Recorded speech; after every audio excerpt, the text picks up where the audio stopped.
Hey guys, welcome to my vlog. I know it's been a little bit since I made a video. A lot's been going on.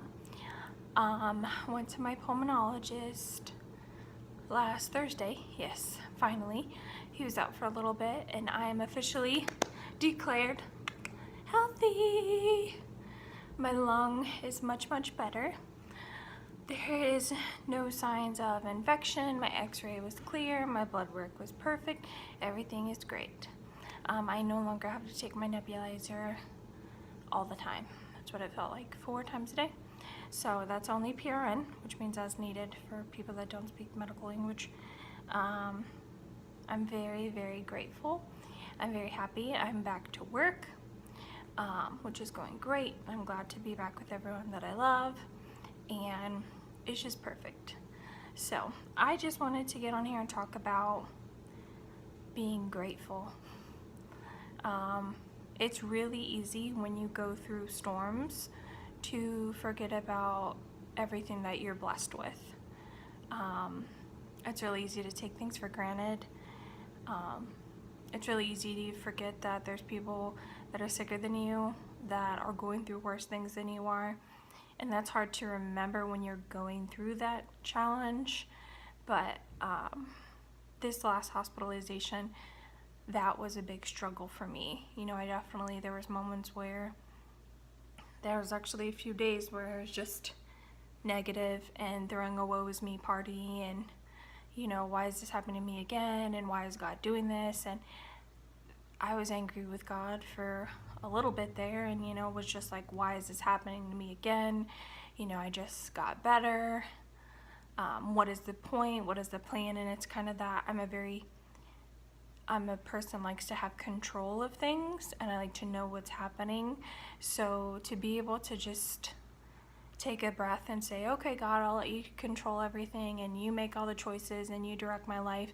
That's hard for me to do, even though I am strong in my faith and know that God has me going in the right direction and He will always protect me and guide me. But that's hard to do in those moments where you're like, why am I suffering? I don't understand this. So it was definitely a struggle, but with God and my family, you know, I was just reassured that there is a point. And there was one day while I was in the hospital, so basically like the hospital's the unit's a big circle, so you can just walk all around it, and they encourage when you have pneumonia walking. So I was walking and there's this waiting area, which I've known the waiting area and I never normally go in it because there's people in there a lot, but for some reason this day I went in there.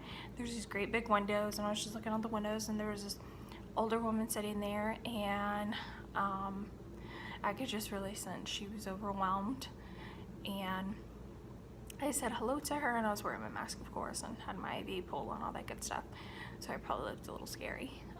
She said hello to me. She asked me why I was in the hospital and things like that, and then, you know, I asked her why she was there, and she had a great niece that had overdosed on drugs and had collapsed also and hurt herself, and, you know, long story short, they had to amputate one of her legs, and it was just a really dramatic situation and things. And at this point, for me personally, I was still like frustrated with God for not understanding the plan of what the heck was going on in my life. So I, you know, instantly, you know, I was like, you know, I'll pray for you, pray for your family. I asked the woman's first name so I could, you know, just pray for her in my personal time, and, you know, I thanked her for speaking with me and I wished her the best. And I walked away, and as soon as I opened the door to leave and I walked out to finish my walk, God was like, turn around and pray for that woman. And I was like, I don't even know her. And I'm like having a little argument with God in my head, like, Lord, I don't want to turn around, like, she don't know me. What if I don't pray the right way? What if I offend her? Like, what if she don't even believe in you the way I believe in you? Like, and he's just like, go pray for that woman. Like, that's what you're supposed to do here. And I'm like, okay. So I turn around and I just wung it. With me, I have never just gone up to someone and be like, you know, can I pray for you now here? It's very nerve-wracking, you know, especially I'm not very confident and when I pray out loud in front of people, But when I pray with myself, it's not even like praying to me. I just talk to God like he's my friend, because that's what my grandma's always taught me. You just talk to him like he's there, and that's how it is. So I just, prayed with her to the best of my ability. And when I walked away, I was like, all that frustration I had of not understanding what the point of everything was gone. And I finally realized, like, me being present in this moment, even though they might not be the greatest situations, is impacting someone. Whether that's me having, my positive attitude affect a nurse or an aide or a janitor or pulmonary team, like just my ability to say that I'm in this situation, but it'll be okay, and I'm fine, and I'm happy, and nothing's gonna steal my joy. And there are horrible moments. Like, I will not, paint a horrible picture colorful. There are horrible moments when you are sick. And there are moments when you are like, I don't want to smile, I don't want to be happy, I don't want to get up, I want to cry, and I want to sit here, and I don't want to feel anything. And I don't want to think about other people because I just want to think about myself. There are definitely those moments. But God has this crazy ability to remind you when you least expect it that you are not the only person suffering. And as bad as you think your situation may be, it could be 10,000 times worse. And that there's a whole point to it. There's a point to the sickness, the pain, the frustration, the anger. And it takes you so much stronger in your faith and your ability to trust God. And if you're not a religious person, sorry, just keep listening. It's good for you. That's what my grandma would say. But it takes you so much further in your relationship with the Lord when you just trust him. And even if you're angry and mad and frustrated, you tell him that. That's how I was taught, when you're mad at the Lord, you take him all of that. You take him your frustration, your pain, your heartache. He will take that all from you, because who else is going to do it? You're just going to be angry the rest of your life. And I guess just my point is here, like, going through everything that we've gone through and everything that I've gone through in my life, there have been so many moments where I've taken things for granted, and I've allowed how other people feel affect me, and I've allowed them to steal my joy. And I don't want to do that any longer, because I affect how I feel, not other people, not all the negative things that can happen in a day, whether that's a flat tire or a car not turning on, or someone becoming sick, or just someone just being rude for no reason. Like, why allow them to steal your joy and your happiness in life? And just remember, all of the little things matter, because people, it's just like, I feel like so many people just complain and complain. And I'm not saying I don't complain. I complain about life. But it's just this over sense of life of people just complaining, and I just like want to shake them and be like, these things do not matter. Like, I know that other people are acting as if the world is ending over a circumstance or a situation because of what somebody said or what's something you're not able to do. Like, the people you have in life is what matters. And life will never be perfect at all. So stop trying to make it that way. It ain't gonna happen. I had to learn that. I had to learn to jump off that bandwagon and learn life will not be perfect. I will never be perfect. I am fine just the way I am. And if somebody don't like it, that's fine. Yeah.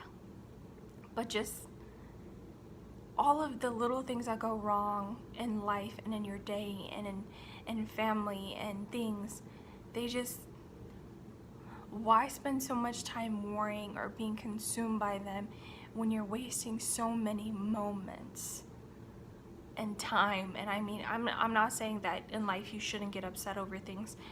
Have your moment, be upset, cry, be angry, walk away, take some time alone, get it out. But don't let it destroy your whole day. It just seems like all I see more now on Facebook, Instagram, things is just negativity.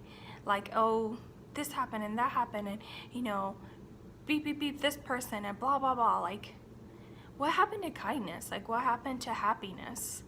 Like, what happened to, hey, this happened in my day, but I had a great day regardless of the fact my car blew up, or, you know, this happened, or someone was rude to me. Like, things are gonna happen in life.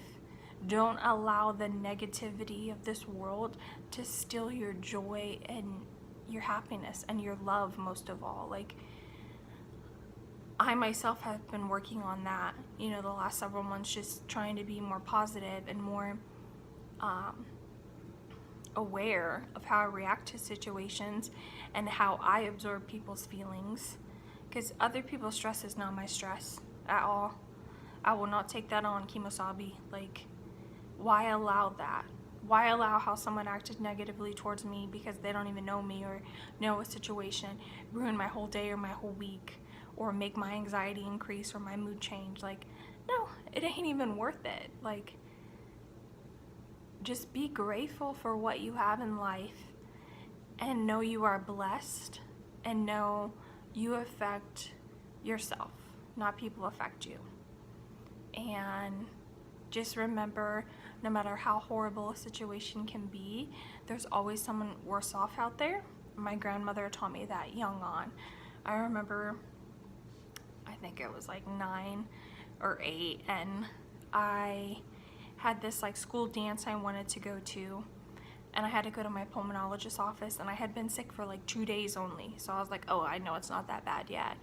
And he took an x-ray, and I had double pneumonia. So I was forced to be in the hospital.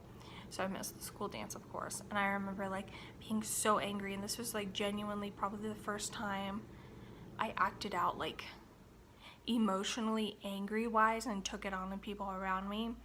Because normally it's like, oh, okay. But I was just like, you know, I hate being sick, and this is the worst thing ever, and I have a horrible life, and blah, blah, blah. And my grandmother, you know, in Stanford, where the hospital I went to when I was a kid, had this playroom, which you could do, and all the kids would come to. And she told me, you know, look around this room.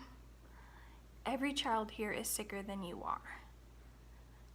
And they have worse things than you could even imagine. So be grateful for what God has given you, because it could be so much worse. And I've just tried to remember that my whole life about things.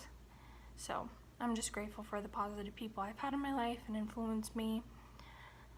And I just want to get on here and share that, guys. I know it's been a hot minute since I've been posting something. So the whole point is just be grateful, be positive, and just don't let all the petty crap in life affect all the love and positivity and joy.